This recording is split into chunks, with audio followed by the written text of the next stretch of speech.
Namaste, everyone. Michele Granberg here. Welcome to another episode of Positive Energy, bringing enlightening television for your evolving soul. On this show, my special guest is Wa. Wa is one of today's most well-known and successful kirtan artists.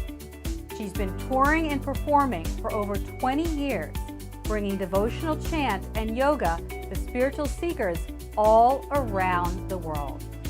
Her mission is to help people reduce stress, heal, and connect to their spiritual nature. You'll want to sit back and relax as Positive Energy starts right now. So, Wa, welcome to Positive Energy. Thank you for having me. It's nice to have you here. So you are a lot of things. You're a musician, a performer, a teacher, an author.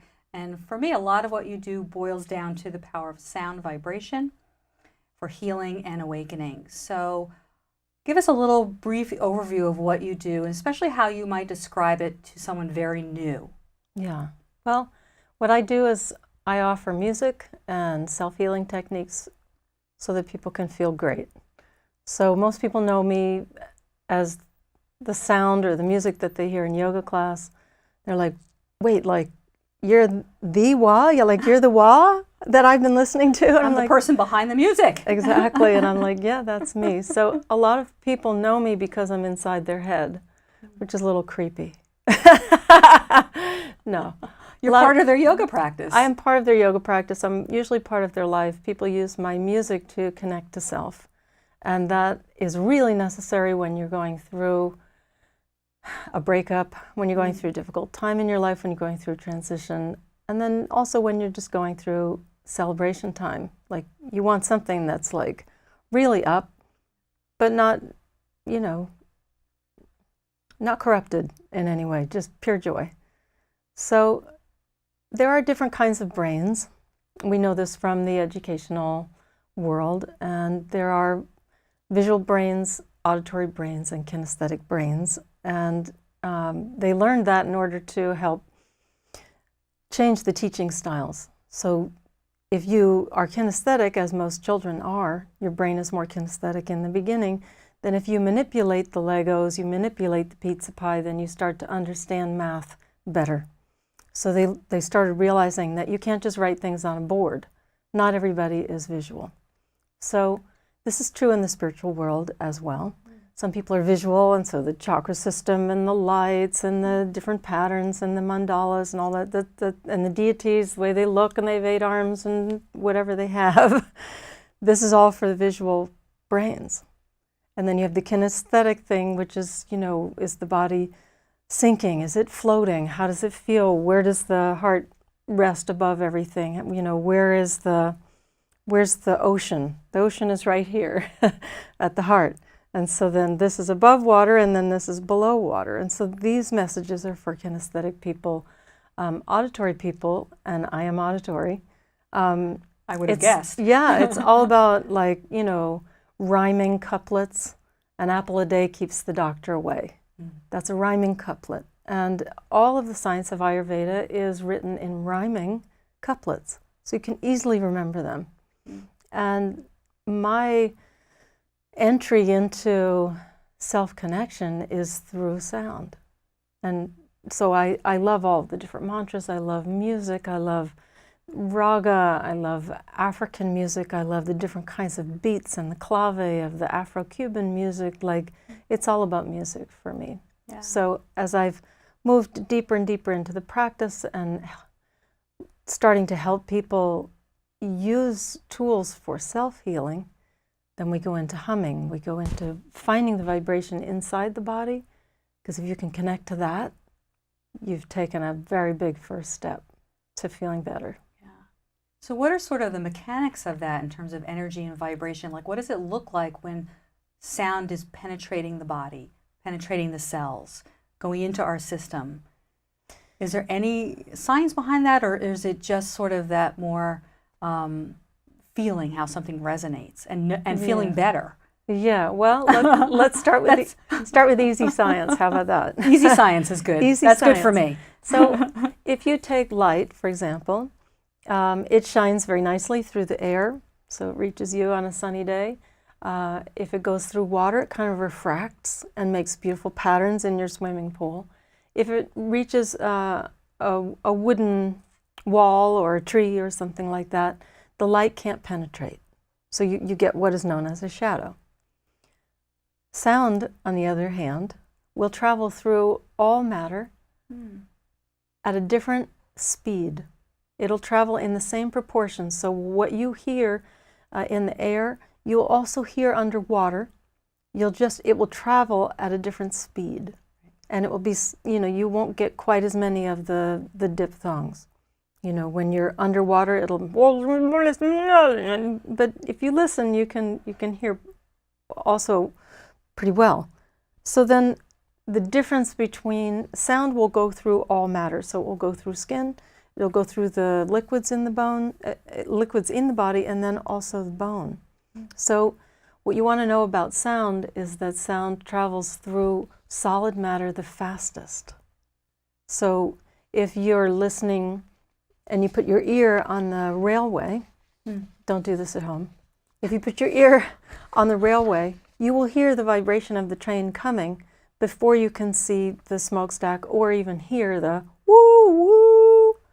You'll hear the vibration first because sound travels the fastest through solid matter. So that means that when it's in liquid or in the ocean, it travels a little less fast, but it travels well, it conducts really well, so the whales can communicate with each other. And then through the air, the slowest.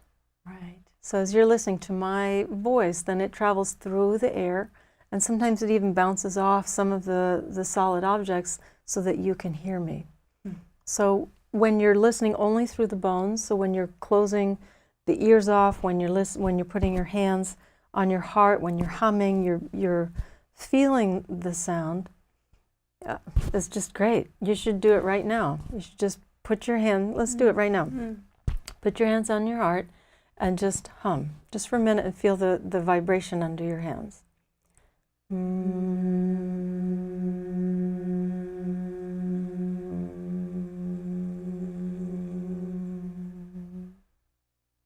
I hope you did that at home. I did. I loved it. So you can feel a vibration. Could you feel it? Yes. A vibration under your hands, and that's coming from the inside. And so that's the basis of all my work. Yeah. Is that your sound that you create from the inside is the most important thing you can pay attention to. Yeah. I hope, and so it may be a radical thing for some people to hear, that sound itself is healing. It has the power to change your cells and therefore to change your body. So I know that the way you deliver sound is obviously through voice, but also through music and through crystal bowls, and through mantra and through chant.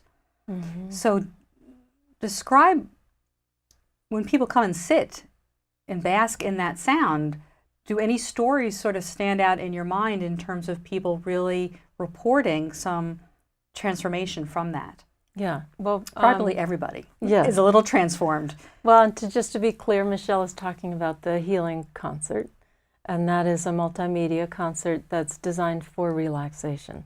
Right. And we show some films of our natural universe in order to give people a perspective of where we stand in the galaxy, and also to have pictures of what matter looks like before it is entirely formed, because we are the same way. We are minerals that have kind of swirled around each other long enough to then adhere and turn into something. So it's nice to see what dust and gas looks like. We also bathe the audience in special healing lights that rejuvenate skin tissue, and they also slow down brain waves. So they're designed by Randy Johnson, and he has also made medical grade lasers. So it is the same technology that if you had scar tissue, say, from a car accident or something like that, then they would use laser technology in order to heal the skin tissue. So these are theatrical versions of what that is, and so people are bathed in the lights. Multisensory. It is multisensory, and I really wanted to give people an experience of being in a very supportive and nurturing womb-like environment. So, meditation is something that you do in seclusion. It's something that you do to connect to yourself. And so how can we invite people in? Because, nowadays it's all about mindfulness, and then you're going to label all the different emotions, and you're going to, you're going to be more attentive to this present moment. And there are a lot of kind of catchphrases going on, but that's all using the mind, and that's really not what it points to. Right. We're talking about being so happy to be here in this moment, in this experience. We're talking about the feel-good hormones releasing. We're talking about a certain feeling of ecstasy when you are in oneness with Mother Nature. When you feel the flow that's moving through the trees, that's moving in the oceans, their ebb and flow, when you feel that moving in yourself, then you start to feel oneness, which is really what meditation is about. And so having everybody sit in a room like this one, and we'll all close our eyes and we'll sit with a straight spine, and then I'll guide you through whatever it happens to be. It's way too educational and way too formal. Too structured. It's too instructive. And then, and then it's inevitably, if you ask an audience to go into silence, it'd be all right, we're just going to do 1 minute of silence. And it's after 10 seconds, there's 3 people coughing because they can't bear to be in silence. So if I give them just a beautiful bath of sound, it coaxes them, it just encourages them. It's subconscious. It's not giving them a direct, instruction. It's an invitation. A really soft one. And I like how you say it gets beyond the narrative. The commentary of that and the description, the compartmentalizing of that, and it goes straight in, deeper, in that way. So I did actually attend one of your healing concerts at the Trenton Planetarium. Oh, nice. And that was the experience of it. Nice. Just totally being able to let go and just bask in the multisensory sight and sound and feel and energy of that space. So nice. Thank you for that. It proves that music does bring people together, and it does have, at some fundamental level, some deeper effect as well. Yeah, cool.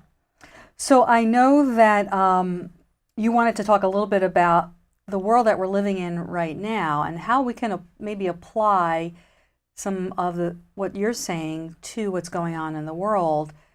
I agree that there is a disconnect, a big disconnect in the world. We can kind of look at that from our hearts and our spirit, such that if we were more connected to our hearts and our spirit, there wouldn't be that polarization.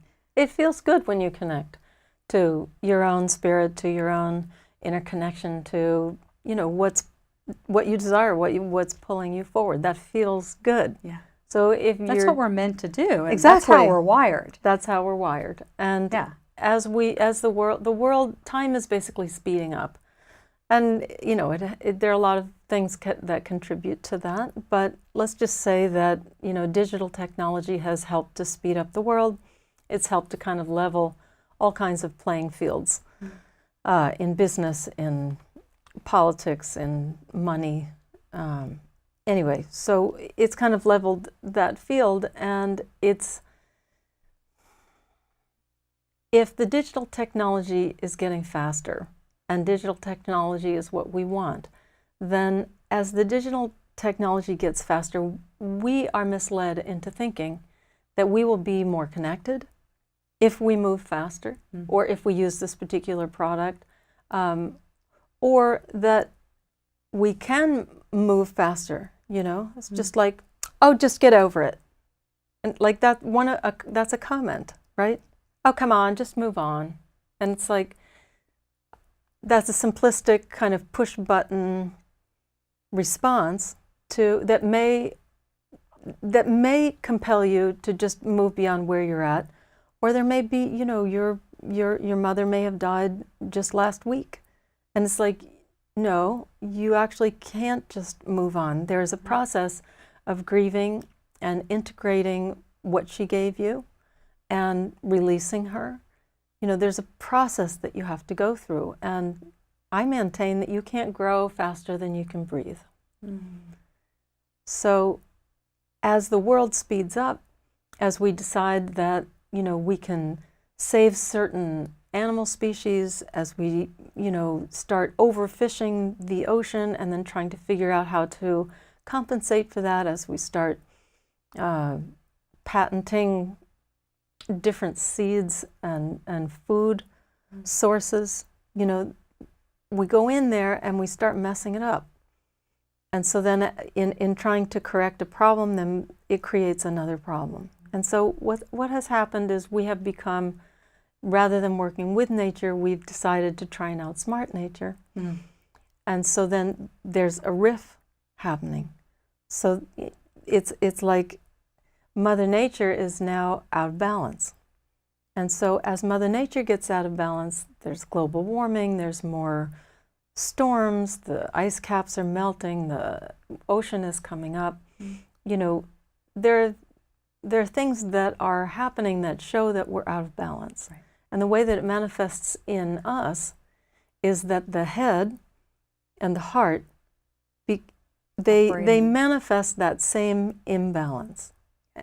And so a lot of the spiritual practices are designed to bring the head and the heart together. I mean, even this posture, just praying, brings all of your attention then from the mind, just brings it down into the heart so that you can integrate what you desire, who you are, and how you flow in the world.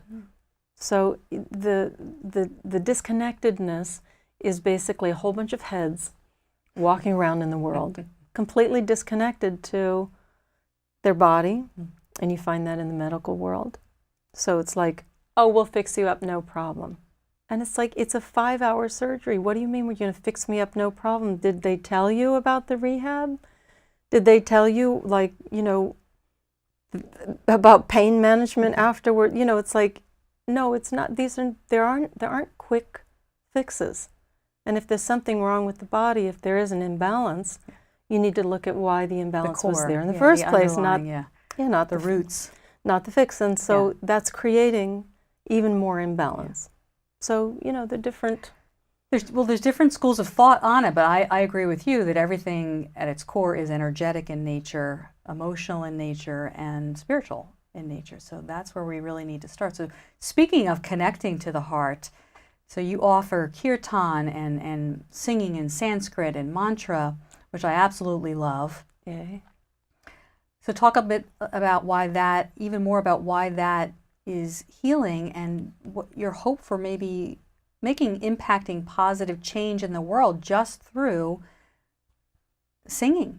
Yeah. And what is so unique about Sanskrit? I've had other guests talk about that, but I never tire of hearing about the unique nature of Sanskrit, the language, the vibrational language of Sanskrit itself. Yeah, well, I mean, let's start with the unique perfection of singing.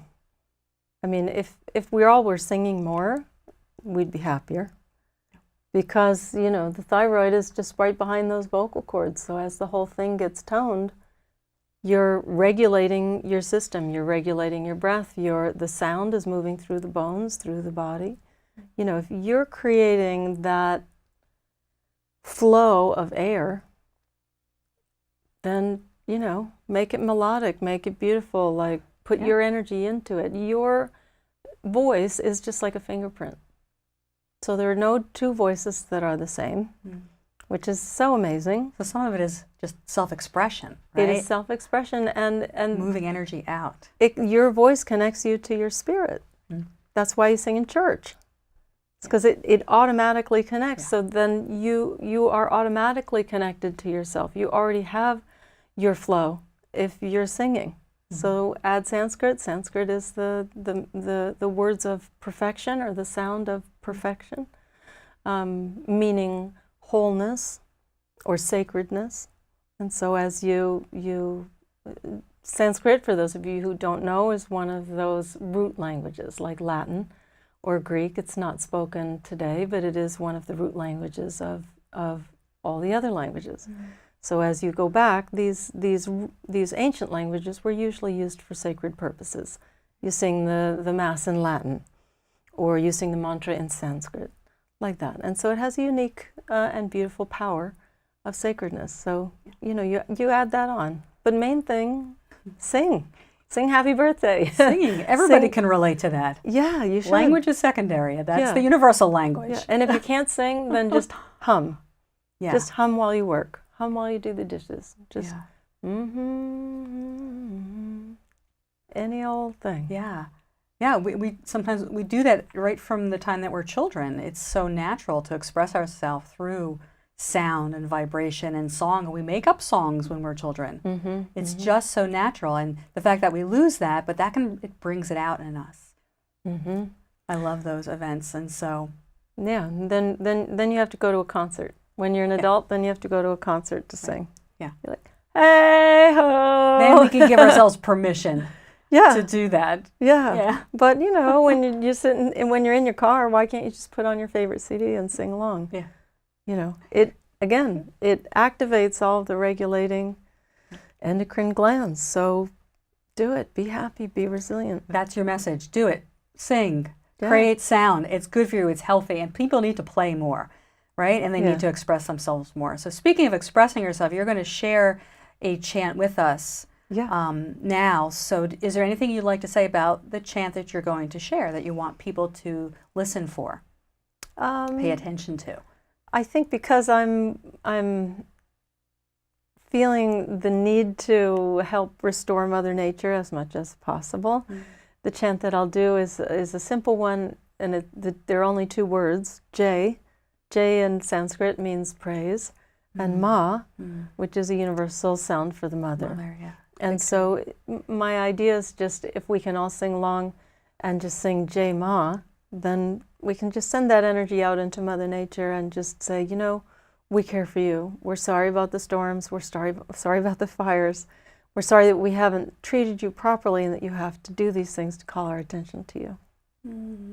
What a beautiful tribute to Mother Nature in that way. So I hope people maybe will even join along and sing. Yeah. Put your hands on your heart so you can feel the vibration. And if they have a chance, they should come see you live if they're able to, or go to your website and take a look at your music and purchase some there, because there's some beautiful sounds, beautiful soundtrack to this spiritual journey that we are all on. So we're going to stop here so we can hear some of your beautiful chants. So thank you so much for being here. Thank you. It's really a blessing, and thanks for the work that you're doing in the world. Thank you. My website is wahmusic.com. wahmusic.com. Yeah, all the events are there. Thank you. As we sing the words Jai Ma, you can send your beautiful energy out into Mother Nature as a healing force, a healing wind, a healing color, a healing feeling.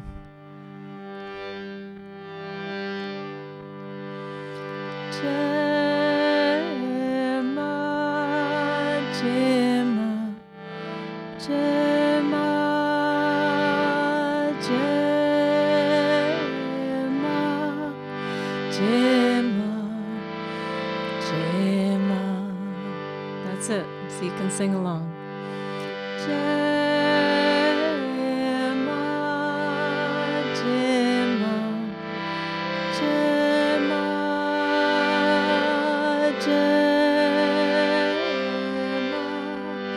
Jai Ma, Jai Ma, Jai Ma,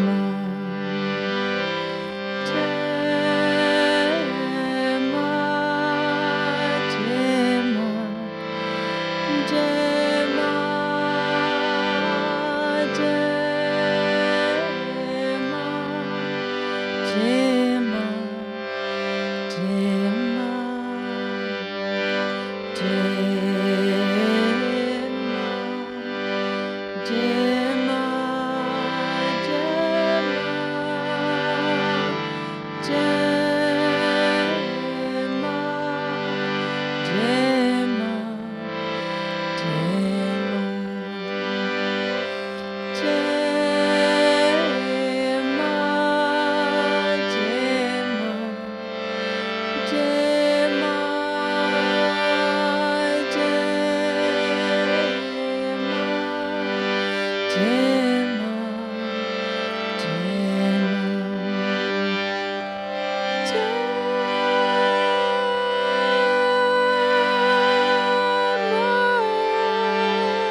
We're wrapping up another enlightening show. Please remember to make time for yourself. No matter what method you choose, you deserve to relax, unwind, and find balance. Maybe it's time to check out MicheleGranberg.com. That's a great place to start. Thank you for watching, and join me next time on Positive Energy.